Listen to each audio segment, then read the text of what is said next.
All right, welcome everyone. We're Semblance of Sanity. I'm Caleb. I'm Jacob. And we're here for Monster, episode 57. Okay. All right. So we had some tease of the Anna Johan backstory. Yep. And both of them returned. Both Anna and Johan returned into the story. Yep.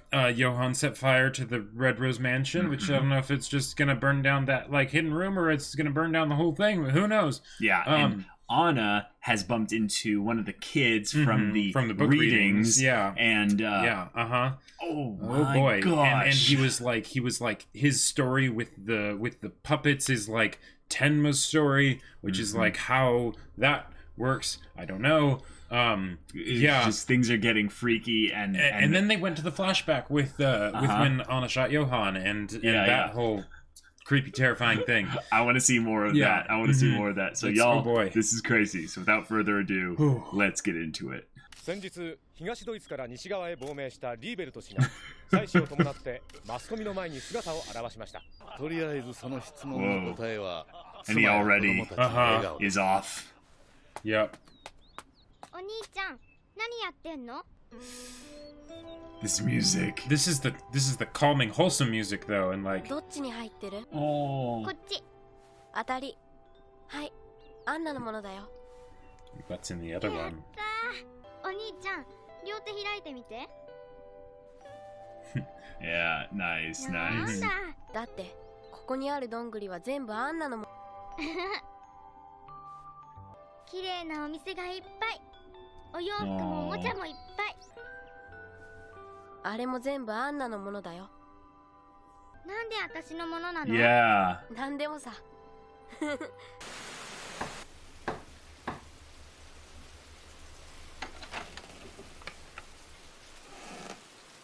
とりあえず中に入ってくれ。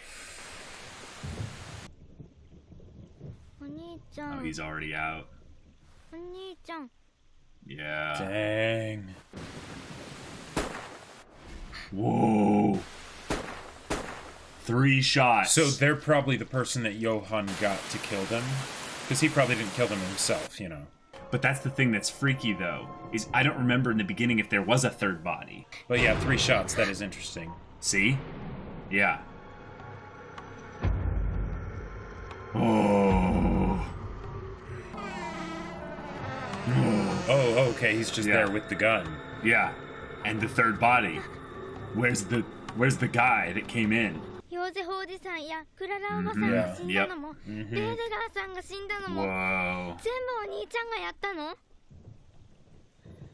今日は特別だって今日は怪物がやってきたんだ。怪物が僕らを連れにやってきたんだ。 Gotcha. Okay.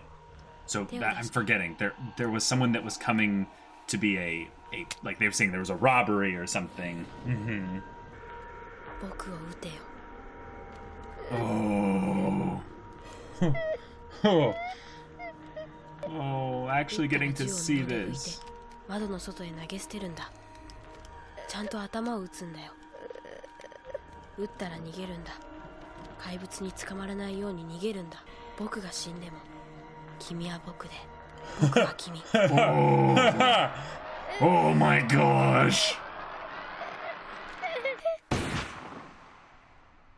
Wow. あの雨の日の夜、誰かが来た。ニナちょっとご同行願えますか。 Wow. ボルフ将軍がお呼びです。 All right. Okay. ボルフ Dang. Jeez.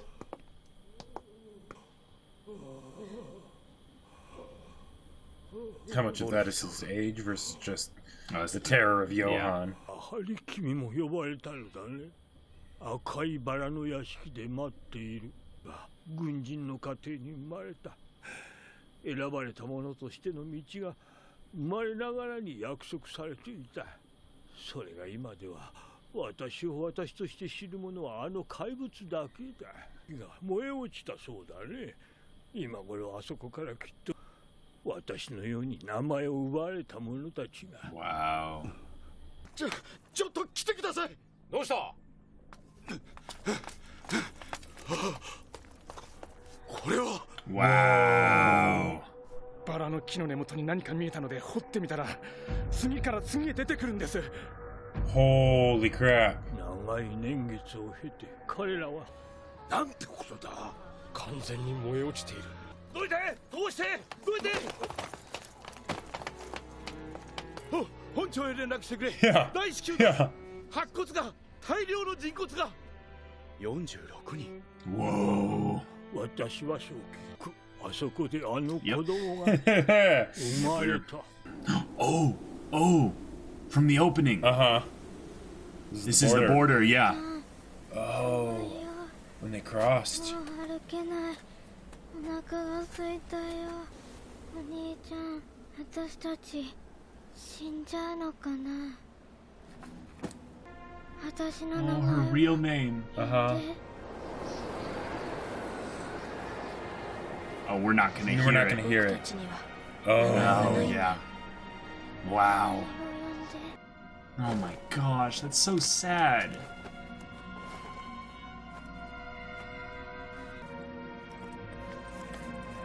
Yeah. Wow. Yeah. There it is. Okay.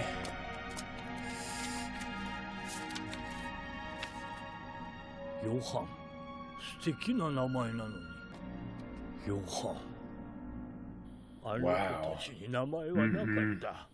私があの子にヨハンと名前をつけたとき、彼の中の何かが目覚めてしまった。 Wow. Oh my gosh. 昔の話はもういい。エヴァ・ハイネマンは私たちの組織の人間と共にいる。Awesome. 4人で統括していた私たちの組織。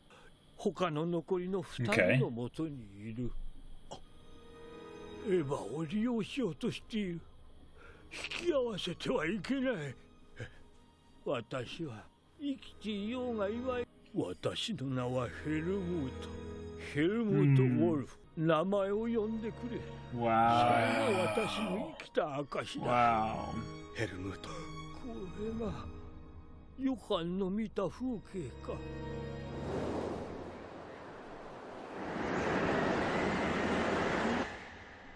名前のない世界だ。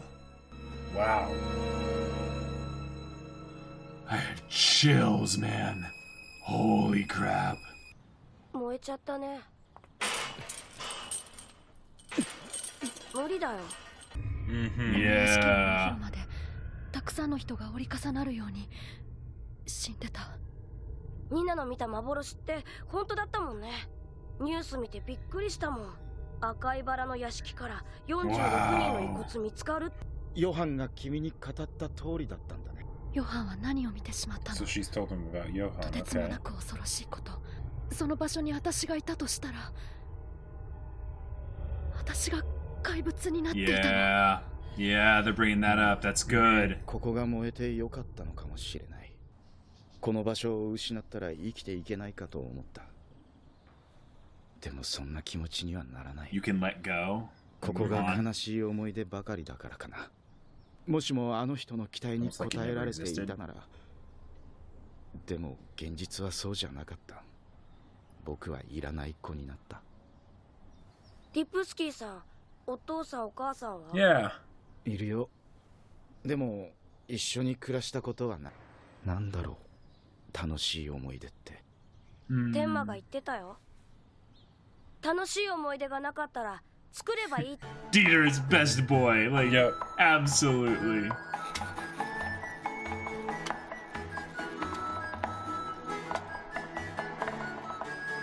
And you know it's gonna be creepy.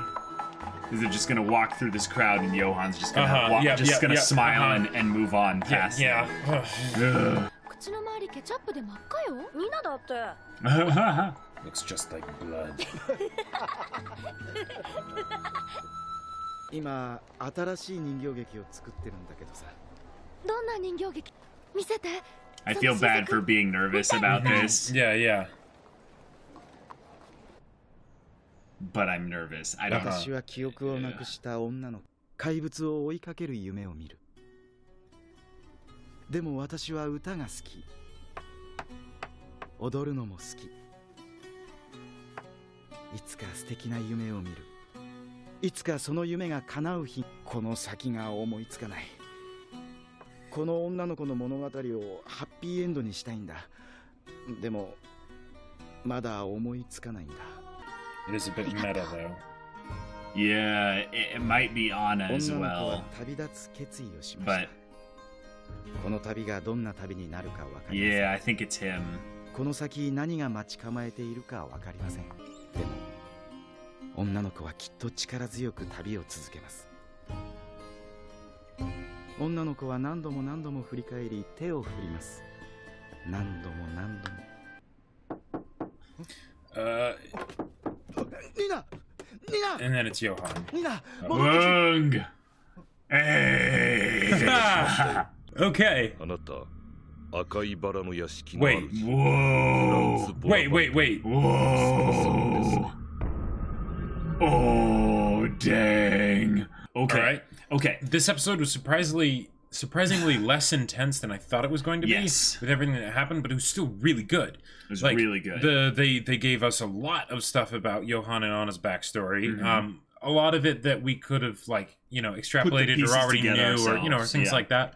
But we actually got to see it firsthand, along with the whole thing with the acorns and the buildings and Right. the whatnot, and Yeah. them actually crossing the border and getting picked up, and the book being with them. right, and how he got named Johan or renamed Johan or Yeah. however that worked, and and the whole thing of them not having names and Right. Yeah. What I think they basically did was they kind of went backwards to the beginning as far as they at least have ever gone thus far with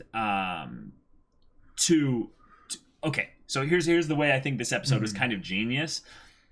They basically went backwards in time slowly over the linear progression of the episode, starting with the whole Lieberts household thing. yeah. We know that they got the kids as twins and stuff, you know, in the East and stuff like that. Right. So then they show that whole thing, and then they go back to when they, I guess, no, they went forward a little bit and showed how they shot, how that whole thing went down there. Right. Which, now, correct me if I'm wrong, and I think this is just my problem with memory and stuff like that. When Monster had its stuff in the beginning and the Lieberts were killed, did they find a third body in there of the person that had basically robbed them? Because I remember the cover, the story in general being someone tried to rob them, they shot Johan and the Lieberts, and there's a sole survivor was the little girl. Right. But I don't know if they said that that person then went and shot themselves or something. Yeah, I don't know. They could have said that, or it was just something of there at large. And while the 3 shots makes it seem like the third person would have been shot, it wouldn't necessarily have had to have been that. But then why does Johan have the gun? But why does Johan have the gun? Because the thing is that they could have the other guy could have been the killer. He comes in and he kills the 2 Lieberts. And then Johan gets the gun. Now, it could be that he convinced the guy to give him the gun, and then he shoots the guy, but then where's the body of the guy? It could be that there were just 3 bullets used, and the dude ran away and left the gun there. What?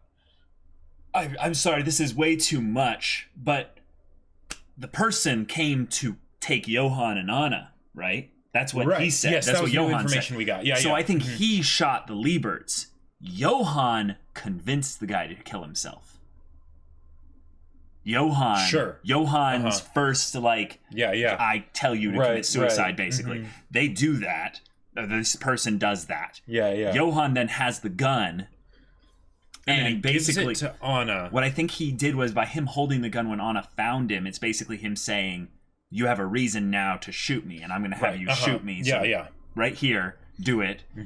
And then that whole thing happens. Now, what I think is potentially brilliant here is you were saying that Johan was trying to create a world for Anna where he wasn't around anymore, where he basically didn't exist. And that's might have been the beginning of that.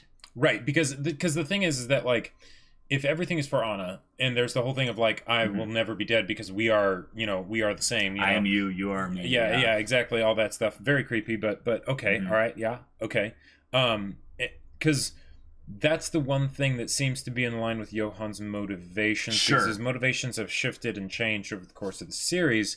Right. But that's the one constant, is that it's always Anna is the most important thing. Anna's the most important thing, yeah. So sure, yeah. And then the fact that somehow, that basically, you know, as fate would have it, Tenma saves him. Right. Right. That changes things. Then he's like, okay, well, we need to reunite. So then later he kills the Fortners to get Nina back. Yeah. So then they go back to the Czechoslovakian border. Right. Mm-hmm. Which is before... That is after the Red Rose Mansion. After the Red Rose Mansion. Before the Lieberts. And before Kinderheim. Yes, before Kinderheim. That's a very important thing. That's a very important thing. Like, Johan was weaponized even before, like going into the mansion, although we don't know what happened in between the border and the Red Rose Mansion, so that could have been where Johan ended up going into a different kind of mode or whatever, and then when he got named Johan, then that and Kinderheim, that awakened everything back again or something. Right. Now here's the thing that's scary here. What I think they're implying is that Anna was also one of the kids. Yes. One of the kids being groomed for this. Mm-hmm. Now, right, for whatever reason, for whatever reason, Johan succeeded. Like he showed potential or whatever, and it led him into a situation where he killed everyone in the Red Rose Mansion via like poison or something. Yeah. Mm-hmm. He then takes Anna and runs away. They end up getting out of there and stuff. Mm-hmm. But what they're implying, I think, there is that Johan killed all of them to save Anna, potentially even to save all the other kids. He bears that burden and stuff. Because then when they go away, Wolf then talks about it like they had no names. They were nobodies at that time. Yeah. He then is told or is given a name, Johan, which connects back to the readings, which connects back to the Red Rose Mansion, and that clicks in his head. And that also the whole thing of who he is, and then at Kinderheim, when all this stuff happens, he has basically the ability, but not necessarily the will yet. Right. And then as they start making him forget who he is, but then he starts to forget Anna. He's worried he's going to forget Anna, right? And then, so then because of that, he kills everyone at Kinderheim. So that he can get to Anna, so he can hold on to that memory. Yeah, exactly. Right. And then this episode dealt with the whole idea of them always, these people having only bad memories, and they need to make happy memories. So Johan... We can extrapolate some kind of thematic parallels from there with Johan, him getting this pile on of bad memories, but at least he has Anna, right? Right. Then he ends up in the situation where he goes to Kinderheim, and now he's like, crap, my one happy memory, my one source of joy in the world is going to be taken away from me. I have to do all this here. Which it maybe explains the whole acorn thing and stuff, because... that could be because when I saw that, and I think this is very intentional that they set it up in this way, is that they even used the happy music. They used the happy everyday music of this is where things are calm, right? And I think that's very intentional, because that's usually saved for like Tenma on the episodic, like, you know, deals with like the farmers and the soldier and the girl and things like that, right? So the fact that they use that with Johan is just a bit strange. But if it's something where Johan is basically, because this is post Kinderheim, he's trying to make memories, happy memories with Anna, and he's basically saying, everything's yours. I'm going to give everything to you, you know, and all that stuff, and we'll be happy together. But then someone comes for them, right? And he's like, crap, this isn't working. We didn't actually disappear. We didn't become no one. So the person probably kills the Lieberts. Johan convinces them to, uses his abilities and brings it full to bear and kills the intruder. Right? Whether it's the intruder killing himself or whatever. And then he's like, okay, but here's the problem. We still exist. And someone else will come. So, I'm going to, and probably because he was probably the one that they were really after. Like Anna was sort of the accessory, right? Right. So he's like, okay, if I'm gone, then there's no reason for them to come after Anna. Which then goes with the whole thing of maybe how he originally got the idea of I need to disappear, you know, like and you know, eliminating everyone that knows about him. Yep. So then he does the sacrificial thing and tells Anna, all right, shoot me right here, then wipe up, and hence to wipe away the gun and throw it away, you know, because he's wanting her to be able to get away with it and everything, and which of course is a traumatic thing in and of itself to, you know, get her to do that but by making it seem like he was the one who killed them, then, you know, there you go. And he never actually said that he was the one who killed them, although he did actually orchestrate the deaths of those people, so there's that.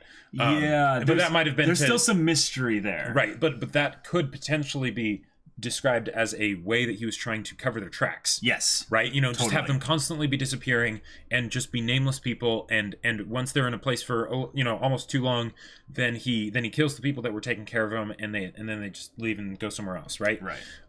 That way people can't keep following them, and they can kind of it's twisted, but it makes so much sense if you think about it, that he's trying to maintain that sense of we're making happy memories, right? And the other stuff can't catch up to us. So this whole journey he's been on was creating a world for Anna. Right. But then something shifted when he remembered that he hadn't truly, I would say, cleaned the slate. Or, no, he forgot about his origins. Because Kinderheim did remove a lot of things. Yeah. So then he gets the book. He goes back to Prague and Czechoslovakia and all that, and he ends probably maybe to wipe the rest of the slate clean, like tie up the loose ends. Because if you think about it, there's a lot. Yeah, well, there's a lot, but also it also could explain why he was doing all the stuff with Soooo and everything. He's wanting to literally like create a world for Anna, right? Where he controls everything. He can do you know, anything and all that stuff, and then he can all give it to her, right? Yeah, and I think that's something we'll never really see again. Yeah, because now everything is much more personal for Johan, more emotionally, I would say, based, and less perfect of a system. Because him going back to this whole thing here, he's essentially disconnected from Anna, like, right. So maybe, well, but it could be like the way they could do it, and I don't know if they'll ever actually like say concretely what it is, because the part of Johan is the mystery, right? But it could be where they're basically saying he's going back to do this and to tie up the loose ends by himself, because he wants to get that resolved by himself before he then goes back and him and Anna can be together. Yeah, but I don't think he and Anna can be together. Right, because she definitely wants to kill him, and he probably understands that, so then... Right, and that's why I think in some level we can even take things like him trying to take on Anna's identity is kind of a... way to be together because they are... with her. Because I am you and you are me and all that. But it's also something that shows that he can't actually be together with her. Sure, and he probably understands that to some extent, but it's the idea of, but we share bonds that go beyond just, you know, time and space. In a lot of ways, I think that's foreshadowing, actually, where... because, okay, here's... Anna dying? No, Johan dying. Oh. And that's how he can still win. Is I think in some ways, once he's done everything he needs to do, he will analyze the variables. And if Anna's, you know, still around at that time, he will decide whether or not Anna is better off with him alive. Because I think he did that as a kid, and he analyzed all the variables and realized Anna would be better off with him dead. But Tenma saving his life basically is like the universe saying, no, there is a way that you can do this. I think he'll come to another position where he'll be in the exact same type of situation, and it'll be history repeating himself. He'll, you know, point at his head or something like that for Anna to kill him if it's in that type of thing. Or Tenma. Or Tenma. Or it'll be something where he'll realize, oh, you know, he'll explain this and how it was all for her, and they'll have a bit of a conversation there, and Johan will then decide whether or not basically the monster deserves to live, basically. If there is anything within him that is worth, I would say, saving for Anna's sake more so than for his sake, because if he also is struggling with his sense of self due to the memory loss, due to all the trauma, due to also him equating Anna and him to be the same one, what that also means is that he as a person, he as an individual, doesn't hold much like separate value. You know, he is it's identical. There's no separation there. And if that's which is the really case, interesting. Then one of the things that could potentially happen is if he wants to disappear and he wants to make this world for Anna. And I don't know, like he's not quite on that same path now. He's more on just the tying up loose ends thing. Yeah. But what if he tied up the loose ends and then he wouldn't need to do the like shoot me right here. Mm-hmm. He could just kill himself. Right. And then what would be kind of terrifying about that is that both Anna and Tenma are so terrified of Johan. He has such a presence that even if they were to find a body that looks exactly like Johan with a bullet in its head, would they ever really think that he was gone? That he was gone, right? I think because if they're the ones that's there and they can feel the fear and stuff, and then they shoot him, and now it's a dead body, that's one thing. Yeah, right? that's why I think it will go that way. Mm-hmm. Is that will be the way that they are sure that this is over. In some ways, Tenma's journey has to end by his own choice or by someone like Johan's choice.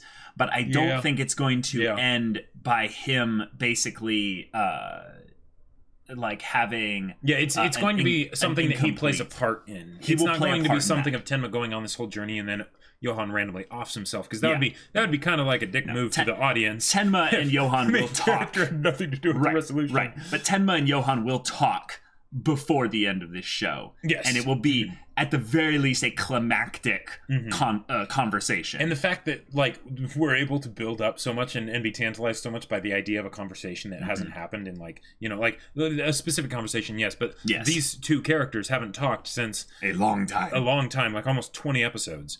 So, you know... Yeah, I think almost exactly that, because of the whole Munich thing. Yeah, the Munich thing, and even then, they weren't really talking at that time. It was just... but Johan did do the same thing. Yeah. So yeah. Oh, in a lot of ways, they haven't really talked since he killed Junkers. Yeah, way back when. That's like episode 5 or something like that. Okay, big reveal with having this character be Franz Bonaparte's son. Yeah. Now, I have my weird theory here. I have my weird theory about there being basically a kind of a twisted family dynamic going on here. Well, yeah, for sure. But I meant specifically with kind of the whole Anna, Johan, and then this guy.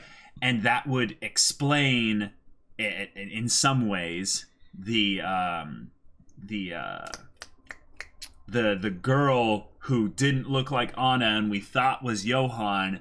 But then that would mean that Johan is being treated as a girl. No, but I think that's what they spelled out as, like, they didn't actually say that's what was happening, but I think they've made it about as clear as they can without specifically spelling it out that is what was happening. Hence the whole thing of Johan being like, I am you and you are me and all that. Right. What I'm curious about is that if Franz Bonaparte had a son, and the son was involved in the experiments, right? Yeah. Mm-hmm. Is this something where we were on the right track with Franz Bonaparte wanting to be immortal and create another him? Right. Why is it that the son is... not Johan? Not Johan. And I think that's partially because he didn't have the capacity. Right, I think that's the main thing. So he was kind of discarded, and then Johan was taken up, and of course he wasn't even necessarily given the name Johan by Franz Bonaparte, you know. But it's just there was all the association with Johan. Yeah, they had no names at that point, as far as we're concerned. But I think what's potentially interesting here is that if you get a kid that shows promise, right? Yeah. Wouldn't you take the kid as the template and try and understand that kid so you could then copy that onto others? Sure. I think then that this guy is a failed template potential copy of what they saw in Johan. Sure, but yes, the one thing that I would say is like I don't know, because they were still trying to make Johan into something. Right, Johan and Anna and everything that they did, that was the readings were to shape the children, right? So even they though were Johan to pull them out to see who would have potential. Right, exactly, right. You know, but there was something that they were actively trying to shape them into. So Johan was not like the model specimen at that point. He was the one that was the model student, you know, and he was the most successful at he shined at the top. Exactly, right. But but there would. I guess we don't know time. Yeah. I think I know where you're getting at here, but there's the tricky thing is we don't know how much time was spent at the Red Rose Mansion in terms of how much effort was actually done versus how much was discovered. Right. Which I think is a good distinction you're trying to make here. Well, and the main thing that just makes it a hard pill to swallow that he was like a third, like, you know, like he was the other Anna in that image is that he doesn't look anything like Anna, you know, whereas Johan, and granted, when you're kids, that's, you know, kids it can be a lot easier for kids they built that up. It was like 5 or 7 episodes ago they brought up that whole thing of kids being you can't really tell the difference between. No, it wasn't that you couldn't really tell the difference between kids, it's that oftentimes you couldn't really tell the difference whether a kid was a boy or a girl. That was my point. Right. Yeah, that was what I was meaning to say. That fits into the Johan Anna thing, absolutely. Right. But for this kid, I don't think so. And maybe that was one of the, like, okay, maybe they didn't necessarily do the same things with all the kids. Like, there was the book readings, and that was one aspect of the experiments, but there could have been other experiments, and one of which was we have twins, let's make them have no identity. Maybe that'll make them be like blank slates that we can work with better. Sure. And apparently it did work with Johan or something like that. And maybe this other kid had, you know, some other like slew of experiments that he was being taken through, you know. I mean, that doesn't suit the scientific method very well, but I think that the assumption that's being made was the girl was Johan. Yeah, but there is no evidence to support that. Well, no. There is plenty of evidence. There is no concrete saying that is what it was.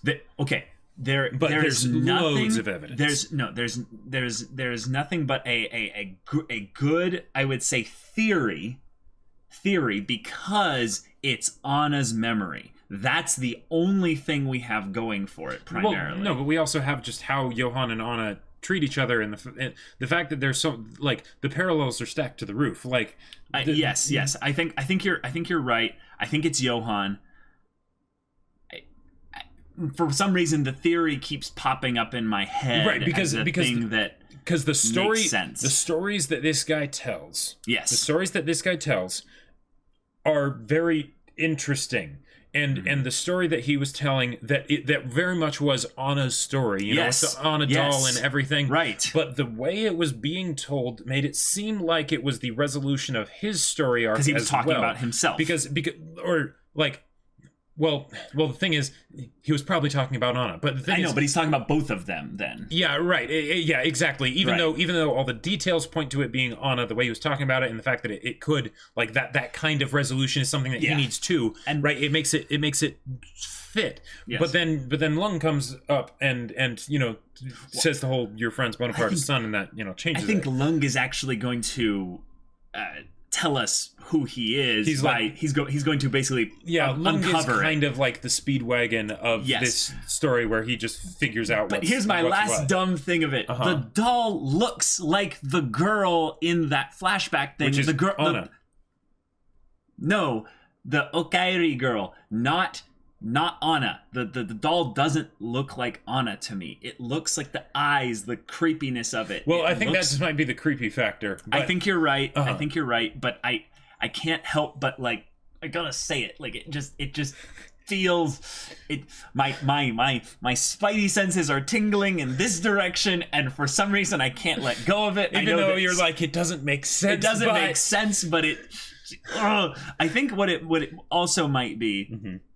This is something that's been kind of the real question here, is, are we ever actually going to figure out Johan's actual origins, like their actual beginning of the beginning origins? Right, we keep creeping towards the beginning, but we've never actually gone all the way. Well, right, because we know about the Red Rose Mansion, right, and we know about the mother. Mm-hmm. Right, we know about the mother. That is the earliest we can get. That is the earliest we can get. But we don't know about the father. And granted, with her line of work, she could have no clue who the father is. And that might be part of the point of the story, is that it's not important who the Johan father is. Kind of is no one. You know? Yes.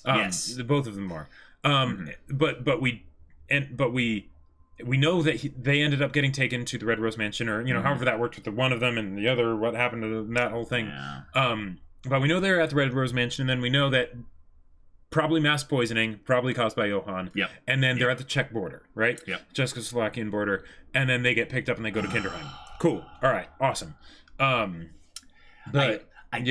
telling you, man, the thing that just it just gnaws at my core. Is that there's something going on here that's really sick and twisted. Yeah, and there's a reason why we have 17 episodes left. Something like that. That. And we're still edging more and closer to the truth. And the reason for that is we don't like what we don't understand. In fact, it scares us. They keep it mysterious so that we can keep having that sense of fear and dread and what's going on, right? Because if you think about with Johan, right? A lot of the stuff that we attribute to Johan, there isn't actually like stuff that points it to being Johan, but there's the idea that it could be because we've seen crazy stuff happen before. You know what it also ties into? Oh my gosh. It's the whole debate. It's the whole reason this show is made. Nurture, yes. Because we're not supposed to know. We're not supposed to know. Because then they'd have to answer the debate. Right, exactly, My head, I can't believe I didn't realize that. It doesn't matter. Yeah. It doesn't matter because... But we did get a lot of characterization for Johan this episode that goes to suggest that that there's a lot of it that was environment, because while he still made the decision to do a lot of the things that he did could have actually been through noble intent. Or another way to think about it is that Anna had very similar experiences, but it was these minor environmental things that shifted it to where Johan went that far askew. Right. The minor things, but then again, combined with the minor decisions that Johan makes, because the decisions that, how he responds to things is very different than how Anna responds to things. And a lot of the ways, maybe Anna was able to not respond to things in those ways because Johan did respond to the things in those ways. So that way there wasn't a need for her to go is that Johan's nature? Is that just... Who knows? Someone is a little bit quicker at making decisions? Is that Johan's nature? Or is that... I love that it basically pokes at the debate like every single episode, like this show. But it never really gives us a complete answer. And I think if anything, the answer is both. Like it's always the dumb way. I'm sorry, my opinion. The easy way to end this kind of debate is just to say yes. Right, because it basically just tickles you and tantalizes the idea of answering that question, and it lends support for both sides and all this stuff, and it's great. But for actually and everyone agrees. And everyone agrees that it's both. Right. But it's just some magnitude. Both, but it's magnitude and everything like that. And maybe there are some people that say it's all one or all the other. But there are few people outliers, right? Right. So then basically to make it so that the story can be enjoyed by all and talked about by all and discussed by all and cause conflict and contention, and because that's where good discussion comes from. Totally. They decide we're not going to answer, right? And that can be one of the best things to do, and because that's where the mystery comes in and the wonder. But I like there's one thing about this that they're not denying here. What? There is something about Johan that, at least as of right now, like something was off. Like as of right now, as in like as of what we know right time? I know as of what we know right now. Oh, gotcha. There was something. Earliest memory of Johan, there was something off. Although the earliest memory we have of Johan is technically, I think when Soooo went to find what's her name? I forget. Yes, and he looked at him like he was like. Did you see the look Johan gave? The thing is that was probably before the Red Rose Mansion. So because he was still there, right? And that could be just the thing of the music that they put in there. It might not have actually been a creepy look that Johan was giving him. Come on. Go back and watch the episode. Okay. If anything, here's the creepy thing. Mm-hmm. Him and Anna, I think, gave both very creepy looks. Okay, sure. Which I think is pretty interesting. All right. Okay, yeah. There's that too. Mm-hmm. But that is technically, I think, the earliest that we've ever seen, and we don't even really know what it was. The youngest, right? And we don't really even know anything about it back then, so it could have just been. Could have been anything. It could have been special effects because they know that's going to give us chills and heebie-jeebies. It could have been that they were just suspicious of this old guy that was here and was like, who's this guy? But because they could go the angle, like you're saying, that Johan was basically the protector and forced all the hard decisions onto himself in order that she wouldn't have to do them. Right, but then there's the question of like the fact that he went to those hard decisions and decided, but that's how am I going to solve this? I'm going to poison everybody. You know, no. I'm talking about even like right. You know, before that and stuff. But like, why? Like, okay, here's actually the thing I think that's beautiful about this show, Monster. I love that we haven't really talked about the plot of this episode. This is just a whole discussion thing on the whole nature of Johan. Plot, whatever. I mean, there's some interesting things brought up with the whole, you know, the bodies being found in the mansion burning down, and the wolf coming back. That was pretty cool. But Johan has this unique ability, and I think this is something that I think a lot of people have. Is he has a near perfect memory, except for the parts where his memory has been tampered with. Right. And so the whole Soooo thing, it wasn't that Keikaku doried from when he was 3 years old or 4 years old or something. It was that he remembered that, you know, when he was 10. Yeah, exactly. And then kept that in mind when he was, you know, going to age 20 or something with all the like stuff in the Red Rose Mansion and maybe Kinderheim too, you know, because like he was, maybe he had a journal that he kept of like, all right, so this is what I'm going to do, just in case I think that's because of the memory things. Mind Palace. Mind Palace. Right. But like all that is to show that when people look at things backwards, you know, when you look at things, you know, retroactively, you look back. 2020. Well, I think actually, if anything, we like to attribute things in a non-linear way because we have this big ball of omnipresent kind of not omnipresent, omniscient perspective. Is that the right way to say it? Are you talking about us as the audience or us as people when we think about stuff in the past that we remember? Both, yes. Okay. Basically, that when you look back at Johan's life and stuff, Soooo looked at it this way, I think, where he looked back and he was like, oh, even then, like that moment. But it could have just been emergent behavior where Johan's like, no. Oh, there's a really rich guy, huh? Oh, yeah, that rich guy whose name was Soooo, right? Okay. Yeah. Oh, dang, this guy's real. Okay, cool. I can use this. Because what I'm seeing now being, I'd say, kind of important plot point now, more recently, is this whole idea of memory. And just realizing how powerful memories are in shaping a person and how our perception of memories is skewed because they're memories. Right, and because they're perceptions of things. But us, like you said, as the audience or other people that come in from the not memory perspective, we get this kind of, you know, God view where we get to look at everything. We think we do, exactly. Yeah. And then we end up coloring it with a non-linear viewpoint. From a strictly linear perspective. Yeah. Yes, and we end up attributing more to Johan's dark, evil mystery than actually he deserves credit for. Right, because it could just all be the amazing background music. You know, they're like, cool, we can make it think whatever we want. I'm not trying to break the fourth wall here entirely. I'm trying to say that even the characters in the story, when they hear about memories that other people have and stuff, just because it's not their memories doesn't mean that the information being given is not tainted through the lens of the other people's perceptions, and then Johan ends up getting attributed to being bigger than he really is. What's the saying? People never remember what you say. They sometimes remember what you do, and they always remember how you made them feel. Memories are emotionally based. So then when we recall memories, we're remembering it because of the emotion. So it automatically colors it. So if you recount that to somebody else, that colors it. That's why you can have accidentally lying when you share the memory. Well, it's it's nothing to do with lying. Then I guess it would be, exactly. You can't be lying. You're misinforming. Right, exactly. Hence why you can have two people that tell stories of like the same event that they like proceeds firsthand and completely different stories. You know, that's why most disagreements and problems and stuff in the world happen, is because of different ways of seeing the same thing. Perspective. So with Johan here, I think this is something important in shaping his reality and stuff, because he's had different segments of time in the story where his memory has been drastically altered or reverted back, or perspectives were like shoved in his face.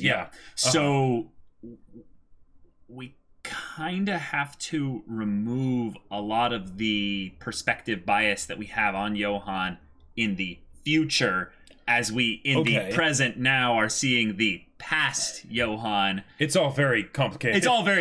But I think this is actually the genius of the story, is that they're pulling this non-linear stuff so late in the story, which is in some way coloring our perception of Johan, so that I think this series is going to end with him dying. by the time he's about to die, we're going to be like somewhat on his side. Not fully, or at least be sad that he's dying. We're going to be sad that he's dying. Like, right. yeah, okay. I think that's where this story is building up to.